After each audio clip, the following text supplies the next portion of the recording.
అపోస్తుల కార్యముల గ్రంథం 20వ అధ్యాయం 28వ వాక్యంలో, దేవుడు తన స్వరక్తమిచ్చి సంపాదించిన సంఘం. క్రీస్తు రక్తం ద్వారా కదా క్రీస్తు సంఘం వచ్చింది. క్రీస్తు బదులు ఏముంది అక్కడ? దేవుడు తన స్వరక్తమిచ్చి సంపాదించిన సంఘం.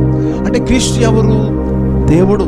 క్రీస్తు దేవునిగా ఇక్కడ రాయబడి ఉంది. ఇప్పుడు ఏ దేవుడు రక్తం ఇచ్చినాడు? ఏ రక్తము సర్వ మానవాళి కొరకు, సర్వ పాపములను కడిగి పరిశుద్ధులుగా చేయడానికి ఏ రక్తము ఏ దేవుడు మన కొరకు చిందించినాడు? ఇక్కడ దేవుడు తన స్వరక్తం ఇచ్చి సంపాదించిన సంఘం అనగా క్రీస్తు సంఘం. క్రీస్తు సంఘం క్రీస్తు రక్తము నుంచి పుట్టుకొచ్చింది. అయితే క్రీస్తును దేవునిగా మీరు ఆరాధించకపోయినా లేఖనం చెప్తోంది, ఆ రక్తము కార్చినది క్రీస్తు దేవుడు. క్రీస్తు దేవుడుగా నువ్వు గుర్తించకపోతే నువ్వు ఒక అంధుడవు.